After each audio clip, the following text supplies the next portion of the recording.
Hello. For some of you in parts of the world outside Europe, the Qatar scandal might be a little unknown, but I'm going to be talking about that now because it's an I told you so from a Remainer. You see, the problem with the European Parliament is not that it has, originally had bad intentions. The idea was the brotherhood of man, the community of European nations and all the rest of it. I have said before that it was an idea born out of horse cart economics. That is, countries that are next to each other can trade with each other. And they weren't thinking, as Britain has always done, of trading with the rest of the world. It was going to be a little European bubble. And people like to think of it as this great international project. It isn't. It's just a little neighbourhood marketing strategy. But what happened after that was it became a little neighbourhood government strategy. It's like your local neighbourhood watch had suddenly turned into a government and put a border around your neighbourhood, which is actually what's happening in a lot of British towns right now. So maybe it's just a natural development of some sort with a certain type of mindset. However, what happened with the EU was it was originally the European Common Market. That is, you'd sell me your potatoes and I'd sell you my cabbages or whatever it was. But what happened then was when you have a uniform potato size or a cabbage fertilization standard, then you've got to have a situation where rules are made, where laws are passed, which makes sure that if you're in Britain eating German potatoes, they are of a European approved size and shape. And that would require a law, and that they're shipped in certain ways. You see how these laws sort of snowball. Now, what has come out of that is that the EU, the European Union now, has achieved a strength of legal force that has allowed it to push countries around. So, for instance, Germany and France pushed Greece into bankruptcy because of their financial policies, which they imposed on Greece.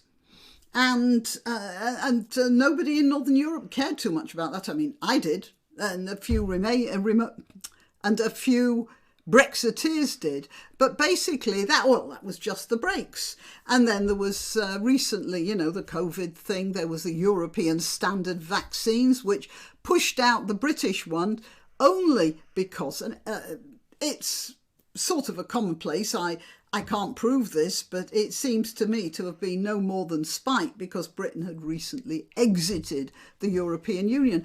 And the thing is that the Union, as is often the case with such organisations, had restricted power further and further towards the top of that pyramid. So anyone who was near and there's no oversight.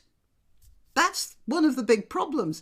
There is no way. You don't vote for your representative in the EU. You vote for the party, and then according to how many votes, it gets an allocation.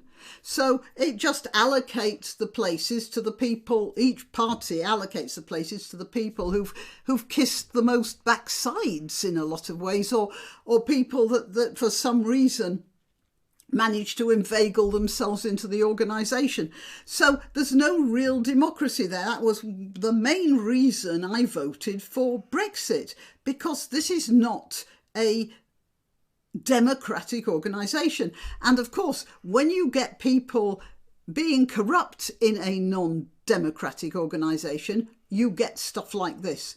Qatar scandal. What just happened at the European Parliament? Hello, I'm interrupting myself to tell you I'm Granniopteryx and I'm on YouTube, Rumble, BitChute and Minds. I let you know when I've uploaded new videos on Twitter, Gab and Parler, where I am at Granniopteryx. Please help my channel by liking, by sharing and by subscribing. And if you're on YouTube, do check that your subscription is still going, because that's not always a given.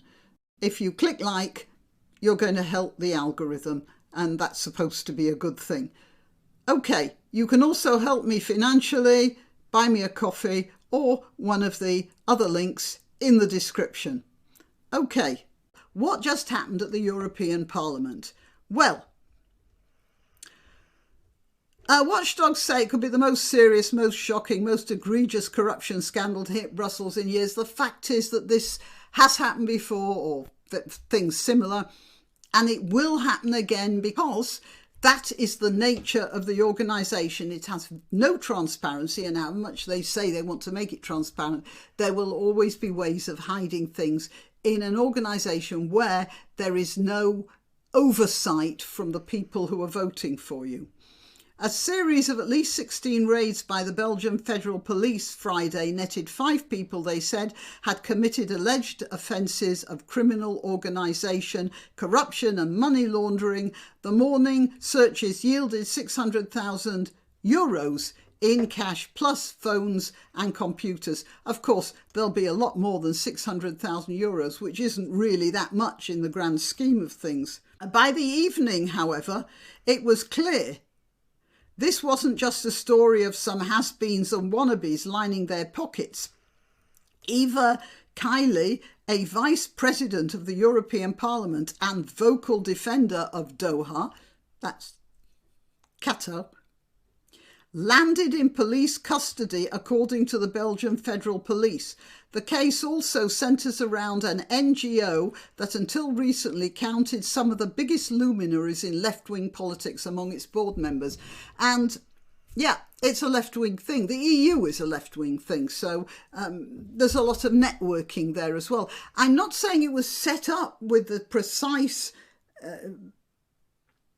with the specific idea of making corrupt organisations. But the trouble is, when some sort of socialism, when some sort of political ideology, whatever it is, gets at the top of power in an immovable way, it will do this. The state of Qatar categorically rejects any attempts to associate it with accusations of misconduct, said a Qatari official in a statement emailed Sunday morning. Well, yeah, look, it is fairly well known that Middle Eastern and African countries are governments and bureaucrats are corrupt. They will take bribes. Now, they will take them elsewhere as well, but there is far more oversight and far more ideas of not doing that. So next to European countries, it's more difficult to bribe officials than it would be in Qatar if you have the right connections. But the EU has become a separate unit from the European culture, as I said, because there's no real oversight. And it has to be a huge slip-up before somebody gets to know about it and then the police walk in. So Eva Kaili is one of Parliament's 14 vice president and a very powerful player. And she was a former news presenter with celebrity status in her native Greece. She's very glamorous as well. And she became one of the most vocal defenders of Qatar, a country that's been implicated in slavery, in corruption, in funding of terrorist organisations, all that sort of thing.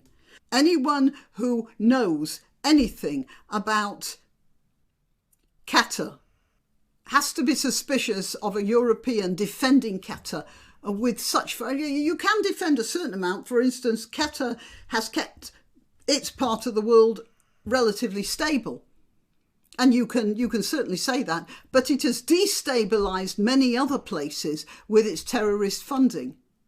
You can't really make an argument for Qatar. A lot of people are saying that the World Cup's been tainted by being in Qatar. Well, how did it get to Qatar? They have no history of football, and they've used questionable practices in building the stadia and the various things that they've had to do to accommodate people coming from all over the world.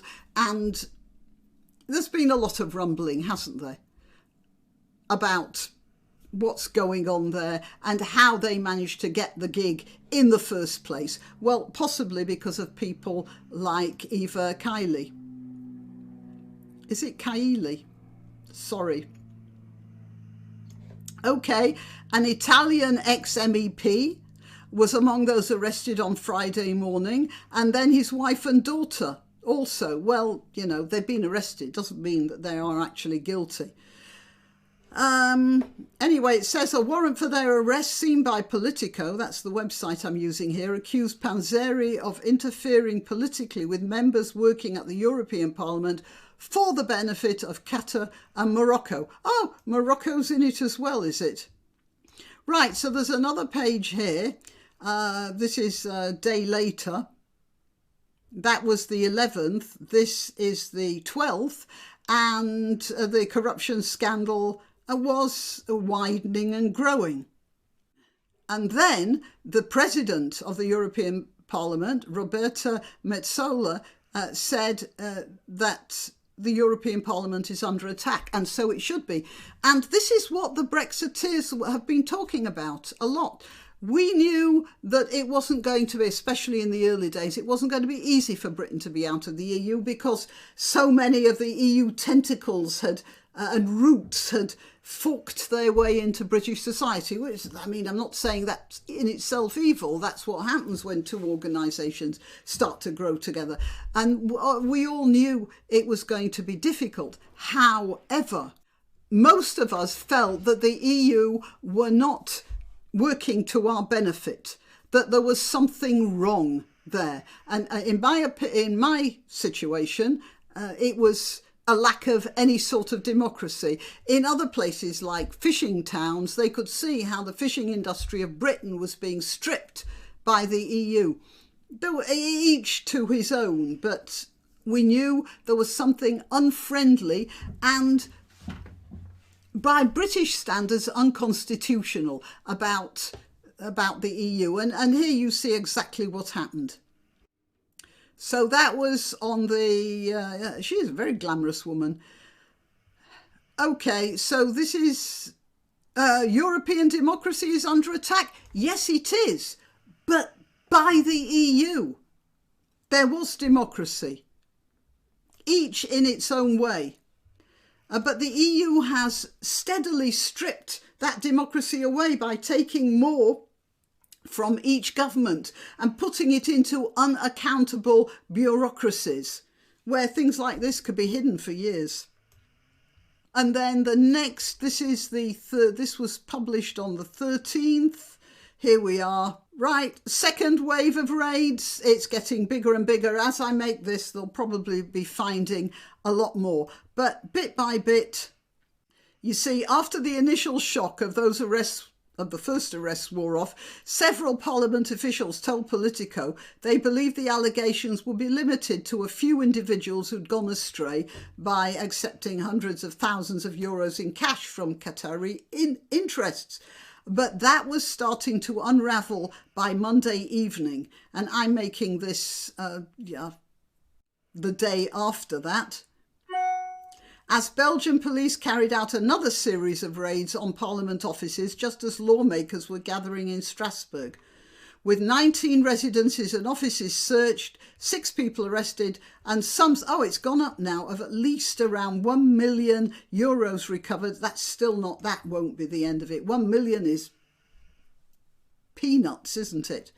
Some EU officials and activists said they believed more names would be drawn into the widening dragnet and that the Qatar bribery scandal was symptomatic of a much deeper and more widespread problem with corruption, not just in the European Parliament, but across all EU institutions. Yeah, well, there you are. Nigel Farage, you were right. You have saved our country from being involved in this horrible quagmire, and my salute to you, sir. But I was one of your early acolytes anyway, so I can salute myself as well. Here we are. Parliament lacks oversight of members' financial activity. Yeah, because it was What, an old boys club, although there were women in it as well. And when you get into this sort of a club, nobody tells tales on anybody else, and nobody likes to think that the other person is being corrupt because, well, I drink with him every evening. I had dinner with him and his wife last night. All that sort of thing. All right, well, that's it. That's what's happening in the EU. I confidently expect worse to come out. That doesn't say very much about the World Cup going on right now, does it? And all my Remainer friends, well, you remain my friends, but maybe you can pay some attention to this as well. Until next time. Why not treat yourself or a favoured relative or friend to these magnificent examples of merch? The mugs and t-shirts come in the granniopteryx design or Granbo with a firearm or the more deadly knitting needles. Go to www.granniopteryx.com and whatever platform you're watching this on, please click like, subscribe and share.